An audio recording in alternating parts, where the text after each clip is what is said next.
Point d'orgue de cette semaine d'action dans l'éducation nationale, avec demain une grande manifestation prévue à Paris à l'appel du SNES, de diverses organisations syndicales et de la coordination anti-allègre. Une manifestation qui aura valeur de test. Le Front du Refus va tenter d'en faire une démonstration de force. Les raisons de la rupture entre les professeurs et Claude Allègre et la NUG. Fraîchement nommé ministre de l'Éducation nationale, Claude Allègre donne le ton.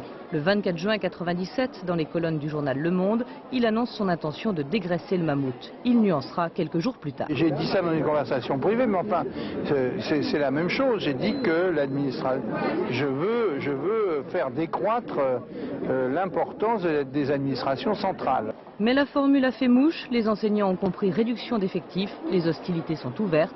4 septembre, c'est la rentrée des classes, le bouillonnant ministre mène une attaque frontale. Il y a beaucoup trop d'absentéisme dans l'éducation nationale et il faut mettre fin à ça.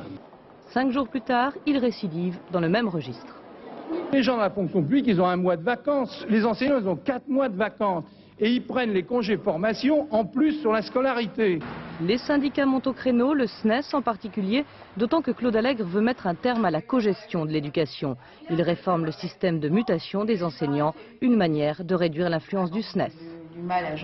Il confond service public et commodité corporatiste.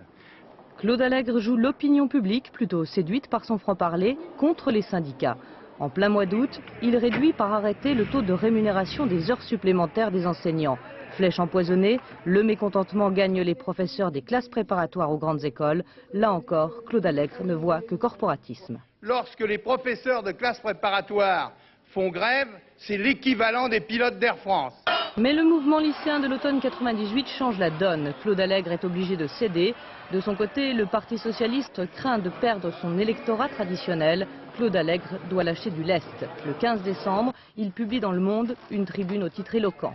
2 semaines plus tard, c'est la réconciliation publique avec l'ennemi, le SNES. Trop tard, la contestation a gagné la base. Les enseignants veulent la tête du ministre. Il est extrêmement désagréable d'avoir un patron rogue, méprisant, insolent et dont les propos sont perpétuellement des provocations. Le SNES rejoint le Front du Refus, un front hétéroclite qui va de l'extrême gauche au SNALC, syndicat de droite. Demain, dans les rues de Paris, la contestation devra prouver sa force.